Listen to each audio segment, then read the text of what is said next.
اعوذ باللہ من الشیطان الرجیم بسم اللہ الرحمن الرحیم انا انزلنا فی لیلۃ القدر ما ادراک ما لیلۃ القدر لیلۃ القدر خیر من الف شہر۔ پوری صورت ہے جو لیلۃ القدر کے تعلق سے ہے، اور رمضان کے اب آخری چند دن باقی ہیں۔ ہمارے ہاں 29 کی آج تراویح ہے، اور پاکستان میں 28 ہوگی۔ اب چند دنوں کا مہمان ہے۔ ہم لوگوں نے وہی حضرت ابن عباس رضی اللہ عنہ کی جو لمبی حدیث ہے، جو سارے رمضان کی حالات اور شب قدر کے واقعات اور عید کی رات کے اوپر محیط ہے، اس کے کل بھی مجلس ہوئی تھی، اور اسی کو جاری کرتے ہیں۔ اس میں چند لوگ ایسے ہیں کہ اس ٹھاٹھے مارتے ہوئے مغفرت کے سمندر اور بارشوں میں بھی وہ محروم رہتے ہیں۔ اس میں رشتے ناطے توڑنے والے، والدین کے نافرمان اور کینہ پرور اور ان لوگوں کی ذکر ہے، تو اسی کو چلا رہے ہیں۔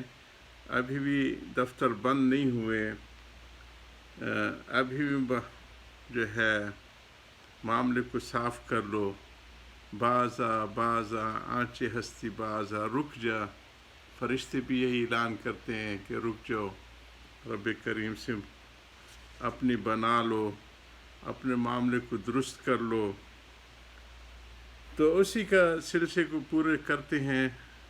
اللہ تعالی ہمیں بہت سے رمضانوں کی اساتیں آگے زندگی میں بھی عطا فرمائے۔ اسی حدیث میں ابھی حق تعالی شانوں نے اپنے مغفرت فرمانے پر فرشتوں کو گواہ بنایا۔ ان کی وجہ یہ ہے کہ قیامت کے دن عدالت کے معاملات ضابطے پر رکھے گئے ہیں۔ انبیاء علیہ السلام کی شہادت کا اور گواہ بنا دیا گیا اس امت کو۔ یہ کل ہم پڑھ چکے تھے۔ امام فخر الدین رازی رحمہ اللہ لکھتے ہیں کہ قیامت میں گواہیاں 4 طرح کی ہوں گی۔ ایک ملائکہ کی، جس کے متعلق آیت میں تذکرہ ہے۔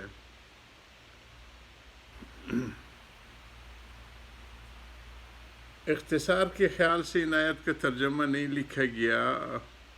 سب آیت کا حاصل قیامت کے دن ان چیزوں کی گواہی دینے کا ذکر ہے، جن کا بیان آیت کے شروع میں لکھ دیا گیا تھا۔ چوتھا امر حدیث بالا میں یہ ارشاد مبارک ہے کہ تم کو کفار کے سامنے رسوا اور فضیحت نہ کروں گا۔ حق تعالی شانوں کا غایت درجے کا لطف و کرم اور مسلمانوں کے حالت پر غیرت ہے کہ اللہ کی رضا کے ڈھونڈنے والوں کے لیے یہ بھی لطف و انعام ہے کہ ان لرزشوں اور سیئات سے وہاں بھی درگزر اور پردہ پوشی کی جاتی ہے۔ عبداللہ بن عمر رضی اللہ عنہ سے نقل کرتے ہیں کہ قیامت کے دن حق تعالی شانہ ایک مومن کو اپنے قریب بلا کر اس پر پردہ ڈال کر کہ کوئی دوسرا نہ دیکھے، اس کی لرزشیں اور سیئات یاد دلا کر اس سے ہر گناہ کا اقرار کرائیں گے، اور وہ اپنے گناہوں کی کثرت اور اقرار پر یہ سمجھے گا کہ اب ہلاکت کا وقت قریب آ گیا۔ تو ارشاد ہوگا کہ میں نے دنیا میں تجھ پر ستاری فرمائی ہے، تو آج بھی ان پر پردہ ہے اور آپ معاف ہیں۔ اس کے بعد اس کے نیک اعمال کا دفتر اس کے حوالے کر دیا جائے گا۔ اور بھی سینکڑوں روایات سے مضمون مستنبط ہے کہ اللہ کی رضا کے ڈھونڈنے والوں، اس کے احکام کی پابندی کرنے والوں کی لرزش سے درگزر کر دیا جاتے ہیں۔ اس لیے نہایت اہمیت کے ساتھ ایک مضمون سمجھ لینا چاہیے کہ جو لوگ اللہ والوں کی کوتاہیوں پر ان کی غیبت میں مبتلا رہتے ہیں وہ اس کا لحاظ رکھے کہ مبادا قیامت میں ان کی نیک اعمال کی برکت سے ان کی لرزشیں تو معاف کر دی جائیں اور پردہ پوشی فرمائی جائے، لیکن تم لوگ یہ کہ اعمال نامہ غیبت کے دفتر بن کر ہلاکت کا سبب بنے۔ اللہ جل شانہ اپنے لطف سے ہم سب سے درگزر فرمائیں۔ پانچواں امر ضروری یہ ہے کہ حدیث بالا میں عید کی رات کو انعام کی رات سے پکارا گیا ہے۔ اس رات میں حق تعالی شانوں کی طرف سے اپنے بندوں کو انعام دیا جاتا ہے، اس لیے دوسروں کو بھی اس رات کی بے حد قدردانی کرنی چاہیے۔ بہت سے لوگ عوام کو تو پوچھنا ہی کیا، خواص بھی رمضان کے تھکے ماندے اس رات میں میٹھی نیند سوتے ہیں، حالانکہ یہ رات بھی خصوصیت سے عبادت میں مشغول رہنے کی ہے۔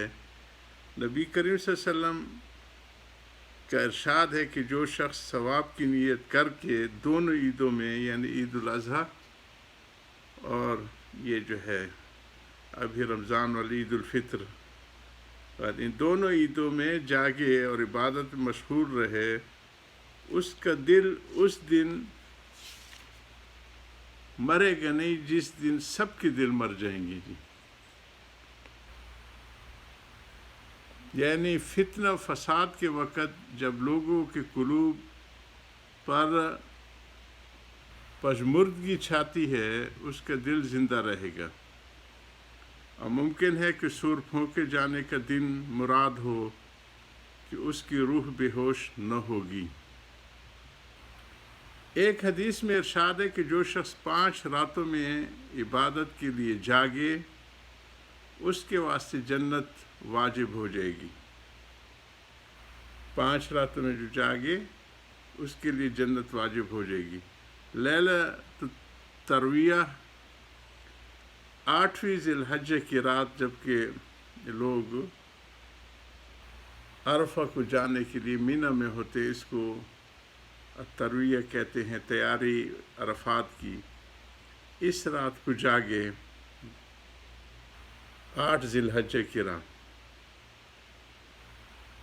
اور عرفہ 9 ذی الحجہ کی رات، لیلۃ النحر 10 ذی الحجہ کی رات، یہ 3 راتیں، اور عید الفطر کی رات اور شب برات یعنی 15 شعبان کی رات۔ تو یہ 5 راتیں ہیں، اس میں خصوصی عبادت میں خصوصی مقام ہے۔ 3 تو ہو گئیں حج کے تعلق سے، جن خوش نصیبوں کو سال میں حج نصیب ہوتا ہے وہ اس سعادت کو حاصل پاتے ہیں۔ 8 ذی الحجہ کو، 9 ذی الحجہ کو اور 10 ذی الحجہ کو جو بقرعید ہوتی ہے، جو 2 عیدوں کا ذکر آئے ہے، جو ہے عید الاضحیٰ جو، اور عید الاضحیٰ اور عید الفطر کا موقع اور 15 شعبان کا موقع، تو ہر انسان اپنے اپنے مقامات پہ یہ حاصل کر سکتے ہیں۔ فقہا نے بھی عید کی رات میں جاگنا مستحب لکھا ہے، ما ثبت بسنہ، کہ جو امام شافعی سے رحمہ اللہ سے نقل کیا گیا ہے کہ 5 راتیں دعا کی قبولیت کی ہیں، ان راتوں میں دعائیں قبول ہوتی ہیں۔